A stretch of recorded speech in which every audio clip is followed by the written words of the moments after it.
안녕하세요. 2026년 임용고시를 준비하시는 수학교육학 전공자이신 당신을 위해 준비했습니다. 오늘은 2026 김미나 수학교육론 플러스 교재를 가지고 오수벨의 유의미 수용학습 이론, 여기에 대해 좀 깊이 파고들어 보려고 합니다. 당신의 이해와 암기에 딱 필요한 핵심들만 쏙쏙 뽑아드릴게요. 네, 안녕하세요. 오수벨 이론하면 역시 유의미 학습이죠. 이게 그냥 막 외우는 거, 그러니까 기계적 암기랑은 완전히 다른 개념이거든요. 학습 내용이 학습자 머릿속에 원래 있던 지식이랑 의미 있게 딱 연결될 때 그때 진짜 학습이 일어난다는 거예요. 특히 교사가 내용을 어떻게 전달해야 효과적일지 그 방법을 알려주기 때문에 우리 수학교육에서는 정말 중요하게 다룹니다. 의미 있게 연결된다. 그게 진짜 핵심 키워드군요. 그럼 이 유의미 학습이 일어나려면 구체적으로 어떤 조건 같은 게 필요한가요? 네, 오수벨은 딱 3가지를 이야기했어요. 이게 다 갖춰져야 한다는 건데요. 첫째는 학습 과제 자체에 잠재적 유의미성이 있어야 해요. 그러니까 배울 내용 자체가 논리적이고 또 학습자의 기존 지식과 연결될 만한 거리가 있어야 한다는 거죠. 아무거나 막 갖다 붙일 수는 없잖아요. 하긴 그렇겠네요. 내용 자체가 말이 돼야 하고 연결될 만해야 한다. 그렇죠. 둘째는 학습자에게 관련 정착 아이디어가 있어야 합니다. 이게 뭐냐면 새로운 정보가 딱 달라붙을 수 있는 기존 지식, 일종의 닷 같은 거라고 보시면 돼요. 닷이요? 기존 지식이 없으면 새 지식이 떠다니겠네요. 맞아요. 마지막 3번째는 학습자 스스로가 이걸 의미 있게 연결하려는 의지, 유의미 학습 태세를 갖추는 겁니다. 배우려는 마음이 있어야 한다는 거죠. 그러니까 내용도 중요하고 내가 이미 아는 것도 있어야 하고 또 배우려는 의지까지 이 3박자가 맞아야 하는 거네요. 근데 그 관련 정책 아이디어 있잖아요. 이게 새로 배울 내용이랑 너무 거리가 멀면 좀 연결하기 힘들지 않을까요? 네. 정확히 보셨어요. 오수벨도 그 인지적인 거리, 이걸 잠재적 거리라고 불렀는데 이게 너무 멀면 당연히 유의미 학습이 일어나기 어렵죠. 그래서 이제 교사의 역할이 여기서 중요해지는 거고요. 그렇군요. 그럼 그 연결은 구체적으로 어떤 식으로 이루어지나요? 아까 포섭이라는 말씀 잠깐 하셨는데. 네, 맞아요. 포섭. 이게 이제 세운 정보가 학습자의 기존 인지 구조, 그러니까 더 큰 개념 속으로 통합되는 과정을 말하는 건데요. 크게 보면 2가지 유형으로 나눠볼 수 있어요. 먼저 파생적 포섭이라는 게 있습니다. 이건 새로운 내용이 내가 이미 알고 있는 일반적인 개념의 그냥 구체적인 예시거나 부연 설명일 때 일어나요. 예를 들면요? 예를 들어 삼각형의 정의를 배웠다고 쳐요. 그 후에 어떤 도형을 딱 보고 저거 삼각형이네 하고 알아보는 거. 이건 기존의 삼각형 개념을 그냥 확인하고 명료화하는 수준인 거죠. 네. 기존 지식을 확인하는 거군요. 그렇죠. 그런데 상관적 포섭은 좀 달라요. 이건 새로운 내용이 기존 개념을 수정하거나 확장하거나 아니면 좀 더 제한할 때 일어나는 거예요. 예를 들어 평행사 변형을 배우고 나서 그 다음에 마름모를 배우는 상황을 생각해 보세요. 네. 마름모는 네 변의 길이가 같은 평행사 변형이잖아요. 그럼 기존의 평행사 변형 개념에 네 변의 길이가 같다는 조건이 추가되면서 개념이 더 정교해지고 확장되는 거죠. 기존 지식에 변화가 생기는 거예요. 그냥 확인하는 게 아니라 기존 지식이 약간 바뀌거나 더 자세해지는 거네요. 이게 더 깊은 학습이겠군요. 맞습니다. 그래서 수학 개념이 점점 복잡해질수록 이 상관적 포섭이 아주 주요해지는데 또 학생들이 어려워하는 부분이기도 하고요. 그렇겠네요. 포섭 말고 혹시 다른 학습 과정도 있나요? 네, 있습니다. 상위적 학습이랑 병위적 학습이라는 것도 있어요. 상위적 학습은 뭐냐면 여러 개의 구체적인 개념들을 배우고 나서 그것들을 다 아우르는 더 일반적이고 상위 수준의 개념을 학습하는 경우예요. 그러니까 삼각형, 사각형, 원 이런 걸 배우고 나서 나중에 도형이라는 더 큰 개념을 배우는 거. 네, 정확해요. 그게 바로 상위적 학습입니다. 반면에 병위적 학습은 새로운 내용이 기존 지식이랑 직접적인 상하 관계는 아닌데요. 그래도 전반적으로 관련성이 있어서 통합되는 경우를 말해요.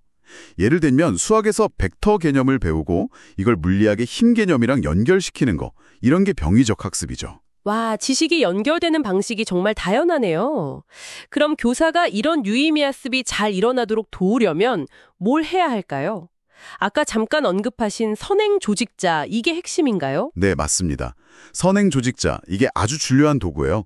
본격적으로 새로운 내용을 배우기 전에 도입 단계에서 딱 제시해주는 정보인데요. 학습자가 이미 가지고 있는 지식이랑 새로 배울 내용 사이의 간격을 메워주는, 징검다리 역할을 한다고 보시면 됩니다. 징검다리요. 네. 비유가 좋네요. 네. 그래서 학습할 내용의 전체적인 그림, 개요를 보여주거나 아니면 관련된 배경 지식을 미리 좀 활성화시켜주는 거죠. 이 선행 조직자에도 종류가 두 가지 있어요. 학습자가 새 내용에 대해 아는 게 거의 없을 때는 설명 조직자를 써요. 기본적인 개념 틀을 제공해주는 거죠. 이건 기존 지식이랑 새로 배울 지식 사이에 어떤 점이 비슷하고 어떤 점이 다른지 명확하게 비교해줘서 학생들이 헷갈리는 걸 줄여주고 더 정교하게 이해하도록 돕는 거죠. 오, 학생 상태에 따라서 맞춤형 징검다리를 놓아주는 거네요. 그럼 오수벨 이론을 수업에 잘 적용하려면 꼭 기억해야 할 핵심 원리 같은 게 있을까요? 네, 오수벨이 강조한 세 가지 주요 원리가 있습니다. 첫째는 점진적 분화의 원리예요. 가장 일반적이고 포괄적인 아이디어를 먼저 딱 제시하고 그 다음에 점차 세부적이고 구체적인 내용으로 가지를 쳐나가듯이 가르치라는 겁니다. 큰 그림부터 보여주고 자세히 들어가는 방식이군요. 맞아요. 둘째는 통합적 조정의 원리입니다. 이건 새로운 학습 내용이랑 기존 인지구조 사이의 관계를 명확하게 밝혀주라는 거예요.